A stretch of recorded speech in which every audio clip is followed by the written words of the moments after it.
de 5 ans d'absence sur toute l'étendue du territoire national, 20 millions au total correspondant au nombre d'élèves inscrits pour cette présente édition. Ces fiches à caractère national des armoiries contenant des spécificités traditionnelles permettent de lutter contre la falsification. La microcentrale de la rivière Waou au bénéfice de 40 000 ménages dans le territoire de Massissi. Nous sommes donc là dans la province du Nord Kivu. Cette microcentrale de 350 kW, une première dans ces parties du pays, se propose comme étant une solution à la pression anthropique exercée dans ce coin de la RDC. L'inauguration est intervenue hier mardi. Ouverture ce mercredi de la réunion de la Troïka ministérielle de l'organe de la SADC. Les différentes délégations concernées sont à Kinshasa depuis hier au-delà des questions des coopérations de la sous-région. Les délégués de l'Angola, de la Mozambique et de la Tanzanie auront entre autres pour mission de s'imprégner de l'évolution de la mise en application de l'accord de la Saint-Sylvestre.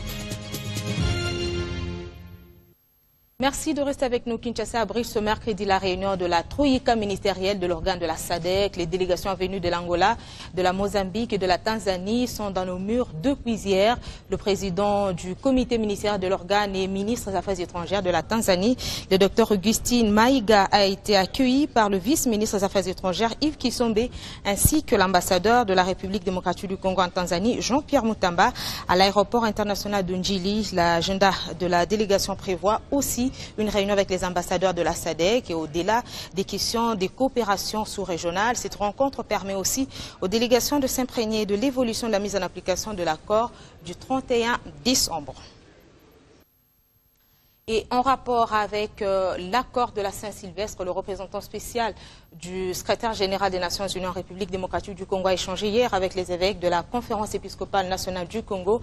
Les échanges ont tourné autour de l'application intégrale de l'accord de la Saint-Sylvestre. Le prélat catholique se dit satisfait et souhaite à ce que la démarche entreprise aboutisse. Écoutons l'abbé Donatien Cholet. D'abord, la SEMCO encourage cette initiative. Vous savez, quand les évêques ont décidé de respecter la médiation, c'était après avoir constaté la mauvaise foi de la part des acteurs politiques qui malheureusement ne pèsent pas les conséquences de leur comportement par rapport à la souffrance de la population. Il ne restait que les 2 points de blocage sur le mode de désignation du Premier ministre et sur la présidence du CENSA. Les évêques ont fait des propositions concrètes. Malheureusement, ils n'ont pas été écoutés et ils ont considéré avec raison qu'ils n'avaient plus de temps à perdre étant donné que plus d'1 mois, ils discutaient sur la même chose. Alors, si pour le moment, avec les bons offices des Nations Unies, les uns et les autres reviennent au bon sens, nous ne pouvons qu'encourager. Entre-temps, le vice-premier ministre et ministre des Affaires étrangères et de l'intégration régionale poursuit son périple à l'extérieur du pays. Léonard Chéo Kitunda a échangé mardi avec le président Idriss Déby Itno, chef d'État tchadien. C'était au palais présidentiel du Tchad. Le chef de la diplomatie congolaise était porteur d'un message du chef de l'État congolais à son homologue tchadien au sujet des avancées de l'actualité politique en République démocratique du Congo. Une note d'information portée à son homologue de la CEAC. Son collègue en charge de l'intérieur et de la sécurité est rentré mardi à Kinshasa après une longue tournée qui l'a conduit à Kananga dans le Kasaï central et à Chikapa dans le Kasaï justement. À Chikapa, Emmanuel Ramazani Chadari a rencontré les chefs coutumiers, les chefs des communautés, la société civile et la presse locale après avoir écouté les uns les autres sur la montée de la xénophobie. Comme effet collatéral de la milice Kamona Sampou, chaque acteur a été responsabilisé à véhiculer désormais le message de la cohésion intercommunautaire. On va parler éducation, 20 millions de bulletins pour 20 millions d'élèves inscrits pour cette année 2017 sur toute l'étendue de la République démocratique du Congo. La remise officielle de ce document est prévue pour ce mercredi et c'est la ville-province de Kinshasa qui donne les temps. Une remise qui intervient après près de 5 ans d'absence de ces fichiers à caractère national bien sécurisés qui permettent de lutter contre la falsification. Écoutons Gaston Moussemena, ministre de l'enseignement primaire, secondaire et initiation à la nouvelle citoyenneté, interrogé par Christian Elongo. Son cheval de bataille demeure le rajeunissement du personnel de l'administration publique. Un des moyens pour y parvenir réside dans la formation. Raison pour laquelle le ministre d'État en charge de la fonction publique a procédé au lancement du concours d'admission à l'École nationale d'administration publique, 4e du genre pour la promotion 2017-2018. Une des missions assignées à l'ENA en vue de répondre aux besoins du rajeunissement du personnel en assurant la qualité et la formation des agents de carrière de services publics de l'État. L'accomplissement de cette mission passe par l'organisation de la formation initiale au profit des jeunes fonctionnaires et des diplômés des universités, débouchant sur l'intégration au sein du corps des administrateurs civils. J'invite à cet effet les jeunes fonctionnaires issus de toutes les 26 provinces de la République, détenteurs d'un diplôme de licence et âgés de 35 ans tout au plus, de même que les diplômés issus des différentes universités, avec un niveau de licence au moins, de s'inscrire en vue de participer à ce concours national à travers le site de l'ENA. La réception de candidatures ira du 18 au 27 avril prochain sur l'ensemble du territoire national. Depuis sa création, l'ENA a déjà recruté et formé plus de 150 énarques entre 2014 et 2016, lesquels ont déjà été intégrés dans l'administration publique. Corrigeons ensemble, il s'agit donc du lancement du concours de recrutement de la 4e promotion de l'École nationale d'administration. Je disais 20 millions de bulletins pour 20 millions d'élèves inscrits pour cette année 2017 sur toute l'étendue de la République démocratique du Congo. La remise officielle de ce document est prévue pour ce mercredi et c'est la ville-province de Kinshasa qui donne le temps. Une remise qui intervient après près de 5 ans d'absence de ces fiches à caractère national bien sécurisées. Gaston Moussemena est ministre de l'enseignement primaire et initiation à la nouvelle citoyenneté. Il est interrogé par Christian Elou. J'ai fait l'état des lieux de la situation du ministère. Je peux trouver que mon prédécesseur a fait beaucoup de choses et il avait amorcé certaines que moi j'ai l'obligation de finaliser. En dehors de diplômes d'État depuis 2012 jusqu'à ce jour qui ne sont pas remis à non finalistes, il y avait aussi depuis 5 années les problèmes de bulletins au niveau de l'école primaire et secondaire.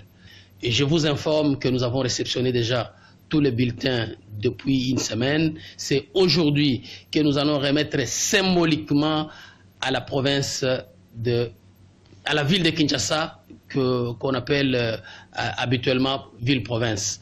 Aujourd'hui, nous allons remettre tous les bulletins correspondant au nombre des élèves de la ville de Kinshasa au ministre provincial. Il n'y aura plus question qu'un enfant qui termine ses études ne puisse pas présenter à son père ou à ses parents un document, un bulletin qui retrace tout ce qu'il a pu faire au niveau de l'école. Après une sorte de cacophonie que nous avons observée pendant plus de 4 ans, où chacun pouvait faire une photocopie d'un document qu'on appelle bulletin, nous avons décidé au niveau de la commission instituée par mon autorité que nous arrivions à sécuriser ces bulletins, à donner à ces bulletins un caractère patriotique. C'est ainsi que les bulletins que nous avons pu produire avec le concours de tous les experts de l'inspection générale est bien sécurisé avec l'emblème de notre pays.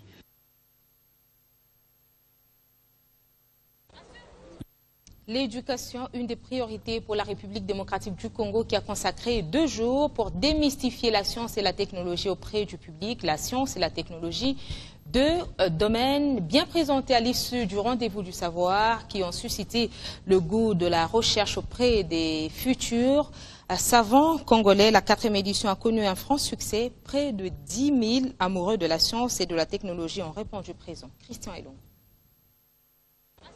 La science, les mathématiques et la technologie. 2 jours pour susciter des émulations chez les jeunes et tous les amoureux de la science et des technologies. La semaine de la science et des technologies s'est clôturée sur une note de satisfaction pour les organisateurs. Le prochain Einstein, on dit qu'il va venir d'Afrique, je pense qu'il viendra même du Congo, grâce au travail que nous faisons. Et donc oui, on doit être convaincu, on y croit certainement que l'humanité, j'irais même jusque-là, l'humanité a besoin que l'Afrique joue son rôle en matière de sciences et technologies. Vous savez, nous avons sans doute la solution dont les personnes qui sont dans les autres continents ont besoin. C'est pour ça que nous avons la responsabilité de nous lancer dans ce domaine, parce qu'il y a des gens qui attendent que nous nous réveillons que pour qu'ils puissent, eux, continuer à vivre, quoi. La communication, thème retenu pour cette 4e édition, ponctuée par plusieurs présentations des experts venus du monde extérieur. La science et la technologie en Afrique sont des parents pauvres parce que justement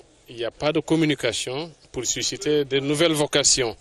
Et moi je félicite la RDC parce que nous en sommes à une 4e édition et je vois l'engouement. Et je pense même qu'au vu des conclusions que je viens d'entendre, ce sont des initiatives qui vont être démultipliées et certainement copiées par d'autres pays africains.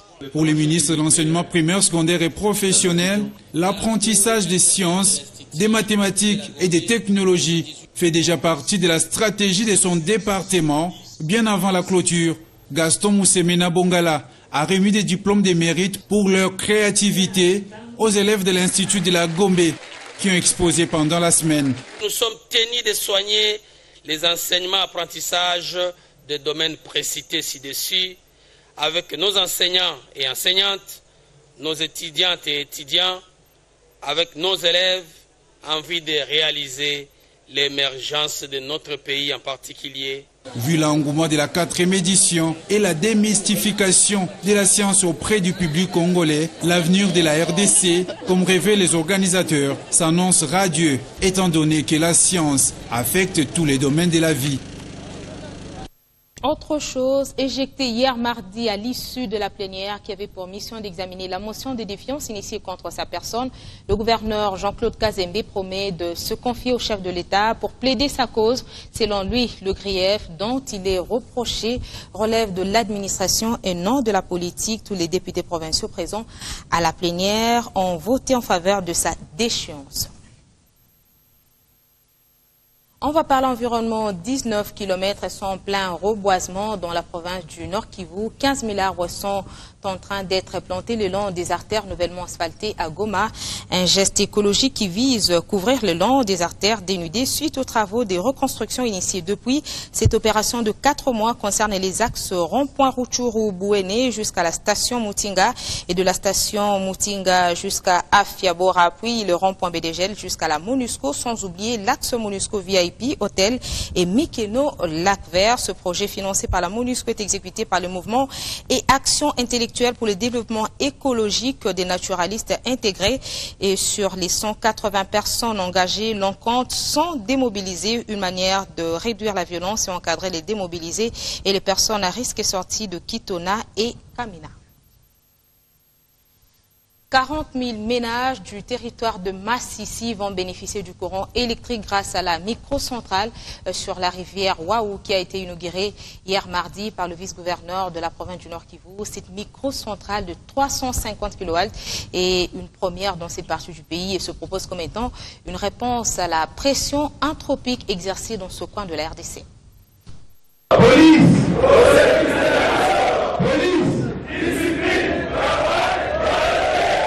C'est au cours de la causerie morale ce lundi à Goma, au commissariat provincial de la PNC Nord Kivu, que le numéro 1 de la police en province s'est félicité du travail abattu par ces hommes sur le terrain dans la gestion des différentes manifestations. Le général Vital Ounia Awashango en a profité pour rappeler ces hommes à éviter la provocation une fois sur le terrain.